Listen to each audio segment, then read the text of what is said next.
Vamos con la situación en Venezuela. El propio Nicolás Maduro habla de su gobierno como un gobierno cívico-militar, como si esto fuera una virtud, un reconocimiento explícito a nivel nacional e internacional de la dependencia que tiene su gobierno del poder militar. Inés. Efectivamente, Juan, no es solo un reconocimiento retórico o verbal, sino también hay un reconocimiento muy formal detrás, que es el traspaso a las Fuerzas Armadas del control de los mayores sectores o de los sectores económicos más importantes de Venezuela hoy. Sí.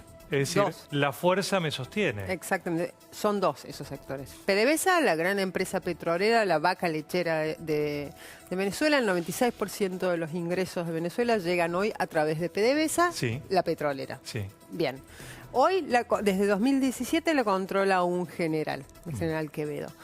Y la distribución de alimentos en un país absolutamente muerto de hambre, Juan, ya lo hemos hablado un montón de veces, ¿cuánto han adelgazado los venezolanos desde que llegó Maduro? 10, 12 kilos. En promedio. Sí.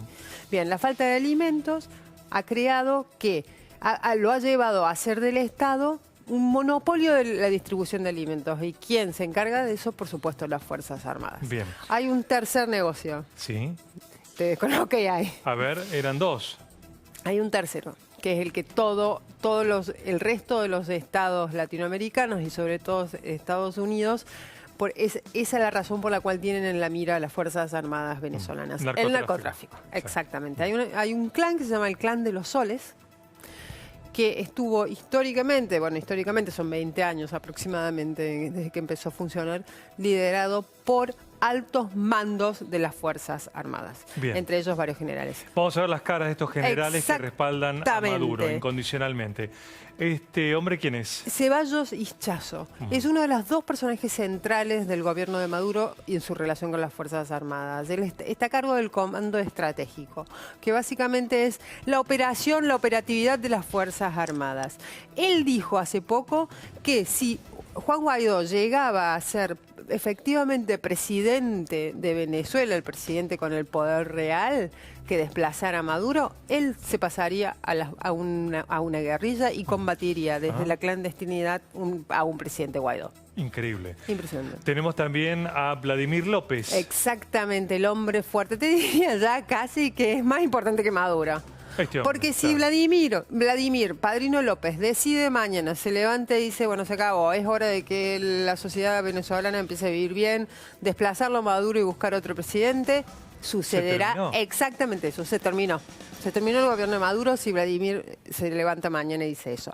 Pero Vladimir no va a decir eso, o al menos ayer en una demostración de fuerza, con una puesta en escena muy impactante de las Fuerzas Armadas, salió a decir que el único presidente democrático de Venezuela era Nicolás Maduro. ¿Por qué? Siempre se lo consideró a Padrino López un moderado de las Fuerzas Armadas, pero también es cierto que está muy involucrado en un montón de denuncias que manchan al chavismo y por lo tanto lo manchan a él. ¿Qué sucedería entonces si Maduro se va? ¿Qué sucedería con ellos? Caerían en las manos de la justicia, obviamente. Bien. Y Maduro no va a permitir caer solo, ¿no? Maduro no va a querer caer solo de ninguna manera. Maduro no quiere caer y tiene bastante astucia para no caer. Entonces, yo creo que el final no es inminente. Bien. Pero Guaidó, muy consciente de eso, ¿qué está haciendo? Va a hacer este fin de semana una especie de gran ofensiva pública para asegurarle a los mandos medios y a algunos mandos altos de las Fuerzas Armadas que si ellos deciden cambiarse de bando, si deciden apoyar a este presidente encargado de Venezuela, ellos recibirán una amnistía y no serán presos de la mano de la justicia, como probablemente le tocaría si cayen a Maduro. Tenemos el general Reverol Torres. Exactamente. También. Bueno, él es precisamente, hoy es el ministro del Interior. Tiene dos ejes centrales. Por un lado es el comandante de la Guardia Nacional. La Guardia Nacional es una especie de entre policía y Fuerzas Armadas. Pero es la primera fuerza de choque del chavismo. La que está en las calles, la que va y reprime en las marchas opositoras. Todo eso lo coordina él. Reverol Torres, a su vez, es uno de los más manchados por las denuncias de narcotráfico. Al parecer está, de hecho, acusado por Estados Unidos de haber sido el nexo entre clanes narco de Colombia y Venezuela, el gobierno venezolano, para abrir un canal de transporte de la cocaína colombiana hacia el norte. Nos quedan dos. Suárez Chourío. Sí, exactamente. Ahí está. El heredero de las Fuerzas Armadas de Chávez. Este hombre estuvo siempre muy cerca de Chávez y Maduro lo necesita para darle la legitimidad ante el chavismo. Claro.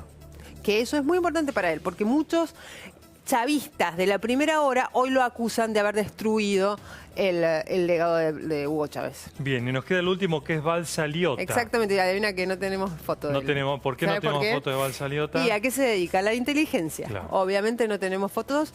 Bueno, no es él, ese es Vladimir.